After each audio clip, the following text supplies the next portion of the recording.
Welcome, ladies and gentlemen, to the SLT podcast.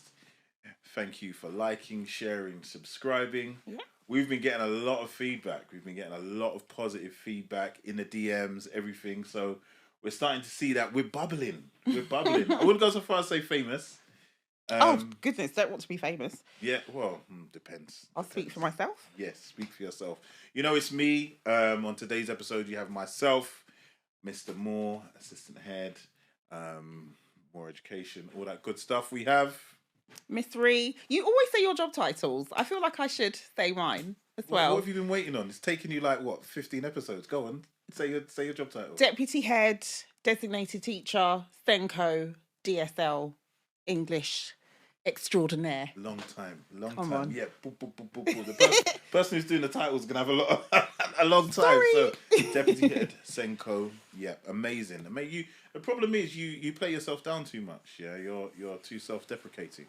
So yes, brilliant. I'll tell you what was really good before we jump into the episode. The other day I was at a christening and I was seated at a table and someone turned around and goes, "You," and I was like, "Yeah." Right. And it was sometimes it's more education, but this time it's SLT podcast. I was like, Oh, wow. SLT podcast, and we had a really good discussion. And they were asking me questions about teaching. They obviously assume because I do this, I'm some kind of expert, so I'm selling myself. Which you pretty are. well. Yep, which I am. So that was really good. Big you up. It was really good. So today we're going to be looking at this controversial issue, kind of from both being parents and as educators. Yeah. So the title of today's episode is going to be From London to Lagos, when parents exile kids to save them. Now, I'm sure you would have seen in the news, I think it was recently, I'd say over the past few months, but it's something that's happened over the course of, ever since I've kind of grown up and been in education, where parents will decide to send their children, quote unquote, back home. Yeah. Yeah.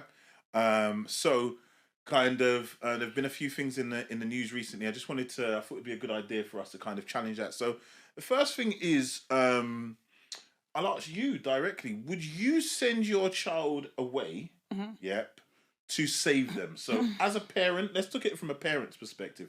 Would you send your child away to save them? Yes, I would. Would you? Yeah. Okay, elaborate on that a bit, please. Oh, I probably should have looked this up. So there's a Frederick Douglass quote where I believe he said, "It is easier to build strong children than to repair broken men." 100%. Right. If you add another facet to that, if you are fearful of your child becoming enveloped in criminality, gangs, Gonna get onto it a bit more, yeah. needs must, like it's the lesser of two evils. So whilst it might be heartbreaking to have to send your child thousands of miles away, at least you know that they're not being influenced by what lots of young people have to experience growing up in London. I think it's becoming kind of a growing trend. When I was younger, it was pretty common for Caribbean children to be sent home. But as kind of time has gone on, it's more so like a West African thing. It's specifically Ghana and Nigeria. You hear the kids talking about getting shipped. Got shipped. Yeah. Why are you laughing? Because I've had so many conversations with young people, like typically around like year 9, and they were like, "Oh no, such and such ain't coming back. You didn't hear me. So he got shipped." Yeah, he got shipped. So that's the common term. And like, if we're gonna be 100% honest, and I'm gonna have my educator's hat on as an assistant head, and as a father, we've got to kind of be honest and say to ourselves, like, how broken must the system be? Yeah, if this is a serious kind of consideration where things are so kind of broken. So we're talking about education, we're talking about social care, we're talking about that kind of wraparound type care where you're now having to say, it's safer for my child, to send them home to Africa than for them to be on the streets of London. Yeah. And oftentimes, we have to be honest, that's true. Just kind of quoting some statistics, I know that in the past 10 years, violent crime has gone up, specifically in London, 47%. Yeah. And you're hearing, and I'm thinking there's almost these kind of two dynamics where you've got people sending their children back home. but you've also got more so maybe middle class and upper middle class kind of black families or families who are leaving the UK. Mm-hmm. And one of the core reasons they're saying they're doing it is it's not safe. And yeah, how? No, but okay, so we're at the coalface in the schools that we're in and the places that we're in, especially the boroughs we work in. I'm in Lambeth, and I know you're in a South London borough as Mm-hmm. well. Yeah, gang violence being how bad is it really? Like, let's be honest. How in your experience, like anecdotally, how bad is it? Because I've quoted some stats, but what do you think? Do you think sometimes it's over-egged, or do you think it's a real problem that parents have to consider? No, I think it is a real problem. Um, I think crime in general. So growing up, crime really only happened like late at night, That's why your parents would say you need to be in before Right. sunset or you need to be in by this time because you knew that when it was dark, that's when all the unsavory characters came out. Now people are being robbed in broad daylight. Yeah. Children are trying to make their way home from school and they're being exploited Yeah. by older people. Yeah. So I think that crime has always existed. Gangs have always existed. I think you said something on your live the other day that I think did you reference the Teddy Boys like in East London? Yeah. In London, yeah, you've always had. It's gangs not in a new London, phenomenon, right? Exactly, but I do think that there has been like this explosion of criminality that is affecting more so young people than it is adults making that choice that they want to follow a life of crime of their own volition. And just to kind of read some stats again, as I said, is it 47% more kind of knife crime incidents over the last 10 years. 50,000 knife incidents recorded in England and Wales in 2023, 2024. So that's huge rise. Like, if you're a young black male, you are more likely to be a victim and a perpetrator. So it's almost becoming um part of the rites of passage to go through some kind of, as a young male in London. I'm going to say young male, a young person in London, and there seems to be this fear, this cloud of fear. We know of kind of. I really don't want to mention some of the cases because they're so dramatic, and I've even had students at More Education who have been impacted, and you're hearing it week on week on week. So I kind of get why parents are thinking to do this. So like, just like as a parent, I notice we're speaking from parents' perspectives. Yeah, imagine being a parent and seeing a headline of teenager being stabbed. Yeah, and you consider that your child is alive. This kind of puts things really into perspective because I'm going to speak to you as a mother. What's it like, as a mother, to kind of hear this stuff over and over again and have that feeling? What is it like?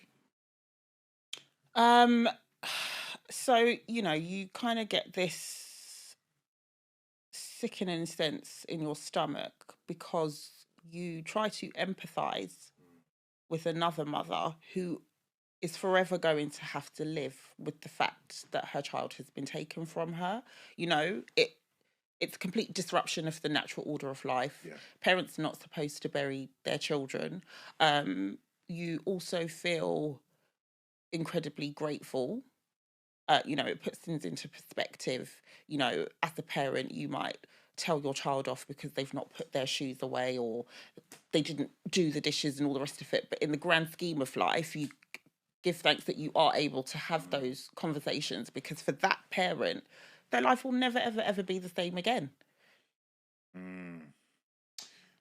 Taking off the parents hat and kind of putting on the school leaders hat, I do feel there is a hell of a lot more focus on safety around schools, than there was maybe 10 or 15 years ago. Not to say they weren't safe places, but there really is a massive kind of.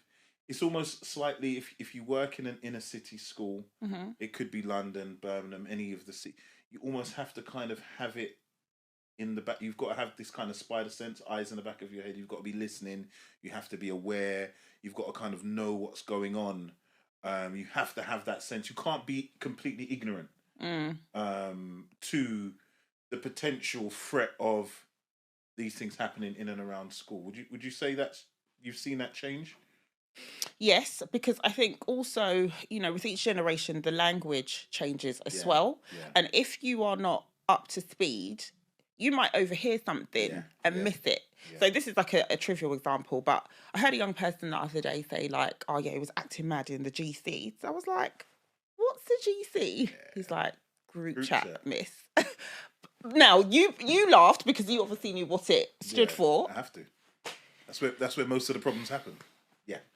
Right, exactly. But if I had ignored that, then, if there's an incident months down the line because there are issues on social media, that would have just gone over my head completely, because it's just like, oh, he's just used an abbreviation or an acronym for something. Do you know what I mean? So I think like educators have to be as schooled up as possible as about what it is that the young people are talking about. We often look at changes in behaviour, the way that they're presenting at school, but I would say that the language that they use is equally as important.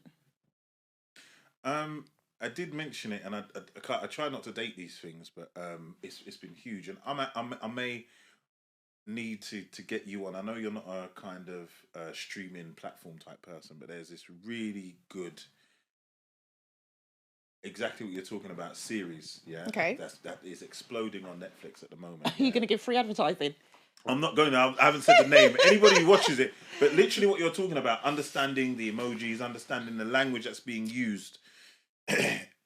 Do you understand the danger that your child may be in, or all of those things that happen? And as educators, we're really having to almost clue into a different type of language that we are not used to. So no, 100%. I'm going to make sure you watch it. I'm going to facilitate the viewing of this, because I don't know why. There we guys. Literally, as I came in here, I was mentioning it, and the lovely lady who helps the studio, she's fantastic. I was in the middle of telling Rena, yo, you go watch this, and she told me shut up. she said stop the talk, stop talking, because she's only on episode 1, and we're educators, so I do think it is important as educators. But going back to the kind of topic, one of the things I find really interesting about this, we're going to call it shipping argument. Although I've spoken about West Africa, it's not just a West African phenomenon. You will find, I've had parents, East African, particularly Somali parents, who will see things and they have no problem shipping their child out. And sometimes I tend to find it's not going back to Somalia, it's like going back to a Middle Eastern country, and they go to some international school with some uncle. Okay. You with me? And it's gone. But I'm the what we spoke about, and let's maybe elaborate a little bit more. What tends to happen is they'll say, "Oh, we're going on holiday." Yeah. We shouldn't laugh. Just say, yeah. Yeah, we shouldn't. I think the reason why we're laughing is because as educators, we can see, and you quoted the year 9, where parents coming in for meetings. That year 9 is a very, very crucial year. If we've got parents and educators listening. Yeah. I'm also speaking from a personal development perspective. When you're actually planning your schemes of work and the things that you're getting, and the talkers speakers who you're going to get in to come. That year 9 is a pivotal year, and that is usually when it happens in our experience. Mums coming down, parents coming down, meeting after meeting, restart meeting, so on and so forth. And there's something that kind of goes off, where it's we're going on holiday for a while, and sometimes alarm bells from safeguarding kind of and you have to have that conversation. I have had that. Have you ever had that conversation with a parent where they've asked you, what do you do? No. It's a very, very painful conversation, because the parent kind of wants what's best, and it's almost as if they're backed into a corner, and the only resource they have is to send them home. So just to kind of, they do the whole extended holiday thing. Mm-hmm. Okay, we're going to be going on holiday. They don't tell the child. And this is what happened in this case. They took the boy back home, told him he was going on a holiday, took his passport, enrolled him in a school, and left him high and dry. So now I'm going to put that scenario. Is that something you think you could do to and leaving your child with family members as well? So there's a case to say that he's 14. Both of the parents have got parental responsibility. They were both in agreement, because where a child has got two parents, both parents have to agree for that to happen. So effectively, he's a minor. They were well within their rights to save their son because they were fearful. Yeah. I think where a question mark arises is, could it been approached differently? Like, because some people would see that as being deceptive, isn't it? Yeah. You know, Yeah. You could have a conversation with your child and say, listen, this isn't working over here. So we're going to send you back for a couple of years, finish your schooling, and then you can come back. But I think culturally, we don't tend to operate like that. Those African parents of a particular generation, it's like, this is what's going to happen, and this is how it's going to play out. Does that make sense? It does. It does. I think a lot of parents, they're seeing it as almost like exile or funeral.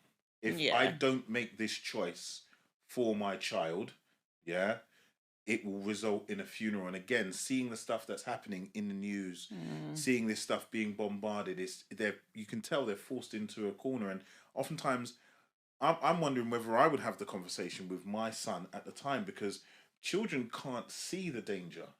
Oftentimes, I'm with my friends. I'm just doing. They're not seeing the long-term danger. So, it's really interesting, because from an educational safeguarding perspective, I'm not in. I don't think it's conducive to the child's kind of mental health. I don't think it's conducive to the child's well-being. Ideally, I would want there to be a conversation with the child, for the school to be involved. But almost from a parenting and community perspective, get the child out. Get that child out as soon as possible, because there's no coming back. But I'm just kind of, I want to talk a bit more about this case that came up. So it says, so it was a landmark legal case. So he got shipped. Yeah. Stop laughing. Edit that bit out. So he got shipped. And there are, let's be honest, I have heard some horror stories. I have heard some real horror stories. That's why I wanted to bring it up. So he got shipped, told the same story, we're going out, so on and so forth. And it says, in the court, he insisted he wasn't in a gang and begged to return home to London. But the High Court judge ruled against him, saying keeping him in Ghana was within his parents' rights, as you said. And he was at greater risk than returning home. But he said in the boarding school, he felt isolated, he was alone, he wasn't with any of his family. And he did suffer some kind of emotional distress. And it can be emotionally distressing. Let's be honest. Yeah. Let's be honest. I know oftentimes traditional parents, I use the term kind of traditional parents, they don't really deal with that whole emotional distress thing. It's only years later, when things come out in the wash, where parents or children kind of begin to confront their parents. I have a question. Do you think sometimes, because as he said, he wasn't at risk, and sometimes you see the memes where it'll be like, I've brought back some protein powder into my African parents' house, and I've started doing gym, and they assume that I'm on steroids. Where sometimes things are blown out of proportion. You with me? I might have brought my Jamaican friend home, and all of a sudden, my African parents think I'm in a gang. You with me?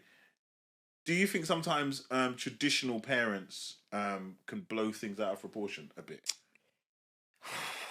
That's a tough question. Yeah, no, I'm on it today. You see, I I got my laptop ready and everything.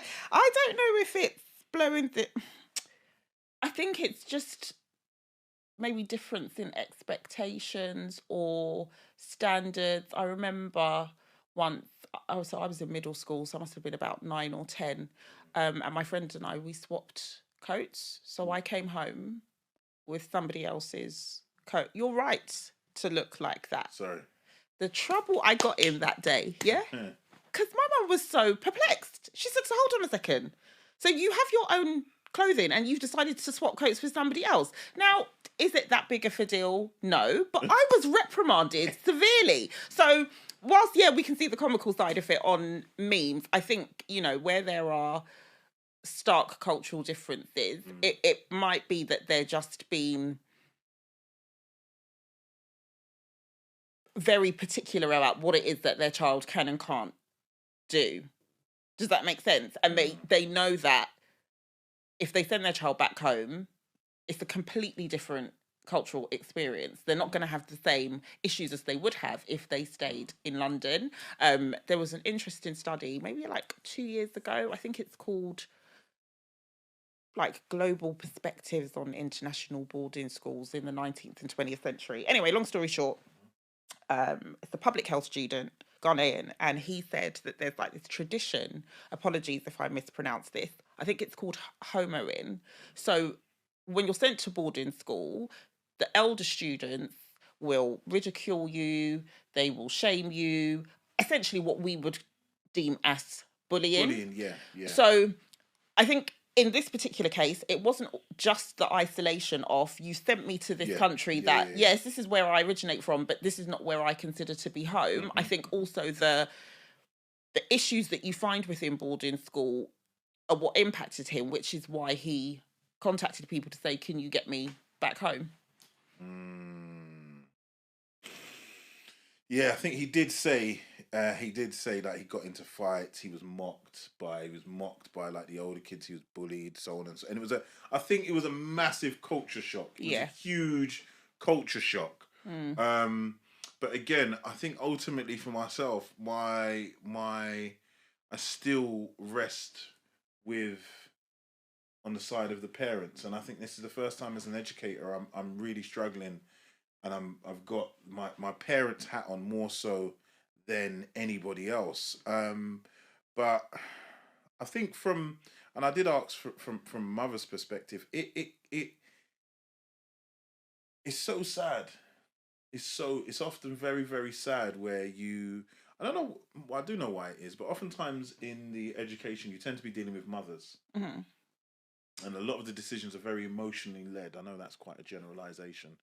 But you feel the emotions being dragged in when they're constantly being pulled in, and there's almost this idea of not what to do. But I would say, what do you think schools, or what do you think we could do as educators, as and senior leaders, to kind of bring it back in when we see this phenomenon of if you're an inner city teacher and you know these are the things that are happening from a policy perspective?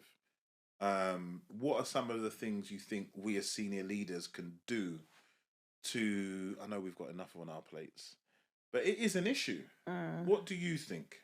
I have some ideas. You want me to start? Yes, go for it. I'm kind of because I can see you scratching your head. Just like okay. I was like, oh my goodness. These are some of the key things that I thought of. From a personal development perspective, really, really look at your curriculums. Really look at who you're bringing into your school and the conversations that are being had. Look at some amazing organizations who can come in and do some great work. There are so many out there. Yeah, that's true. For me to name. I'm gonna name one. He agreed to come on the show. I'm just going to name the organisation. I'm not going to say the person. It's called TLG. Okay. They actually they're in Lillian Bayliss at one point, doing some work with, and they focus on those year 9 students to do some turnaround work. Please actively go out and seek those people to come and do those work. mentors. I know it's I know it's rude, but we had, remember we had Sace Holmes who does Mentivity, and they do some amazing work, turning the lives of young people around. There are so many people out there doing so many great things. You only need to do a search on Instagram. Yeah. And I'm telling you, if you reach out to many of those people and organizations, they are happy. They are breaking their necks to come in. Another one, I've mentioned TLG, I've mentioned Mentivi, I have to mention Step Now as well. They predominantly work in Lambeth. Yeah. But why do I say this? They were in Baylis as well. Like, this isn't the Baylis podcast, buddy. Shout out Lily and Baylis. They were there as well. But they've done some amazing work in Lambeth. So many fantastic organizations that if you want to do your drop down days, when you're now planning, because where are we? You should be, if you're planning for the next academic year, you can do drop down days, get them in, get them working with students on a 1-to-1. Really kind of focus on that. It's not every day about A to C. It's not every day about how many fives and above are we going to get, what was our percentage going to be. Schools should be places that offer a more rounded curriculum for all students, and that's something I think if you can focus on, and you specifically have certain issues within your school, within your community, it's really, really important that you embed that, because it's for the safety of your young people. That's what I was going to say. So you've answered your own question, because actually, if they put personal development or character education or life skills as part of the curriculum offer, we could see a shift. I'm a big advocate for teaching children life lessons, what's going to prepare them for life beyond school. And you mentioned drop down days. Drop down days are fantastic, but they happen in isolation. There's nothing to necessarily drip feed that information until the next drop down day. Whereas, if you can have 2 lessons a week on character education, I think that would be a fantastic move. And just, something else that's been, I think, is really important as well, where the school, I am aware that oftentimes all of the society's ills are placed at the door of the school and the educator. Yeah, like, we'll fix everything. Oh, teenage pregnancy schools, life crime school, flipping, I don't know, vaping epidemics schools. But this one, the school can be almost like this safe haven where a lot of communities don't have that kind of trust with the police. And I think the school is a brilliant place to kind of bridge that gap, to really, really, really bridge that gap, where a parent has a go-to. I work with an amazing Safer Schools officer. Like, I've worked with a few in different schools. Yeah, I'm gonna shout him out. I doubt he'll ever see this. Yeah, PC John, big you up. He's absolutely brilliant. I know they're looking to change the Safer Schools officer, how they're deployed and how it works. Okay. That's my understanding. But it's such an amazing bridge between a community and communities who maybe aren't as trusting of authorities and schools to get things done, to deliver workshops and so on and so forth. So schools, please work with your local Safer Schools team, your Safer Neighborhood scheme, all of those things. All of those things will help, because where children feel safe and they can have certain conversations about things can really be kind of nipped in the bud, and where parents aren't put into the position, or even where parents can have a go-to and somebody they can speak to, and they can say, listen, I'm not sure about what my son said. It doesn't mean that your door's going to be kicked off tomorrow, but you can begin to have that conversation, have some guidance and things like that. It is really, really important. I don't think no parent should ever be placed in that position in a society in which we live in, where they have to make that choice. Because if they have, let's be honest, we failed. We failed as a society if this is now a realistic choice of parents, where you're having to choose between my child's safety in London or shipping them out. Yeah? So, I just wanted to, wanted to kind of round up on this final kind of topic is what would I say? How would I word this?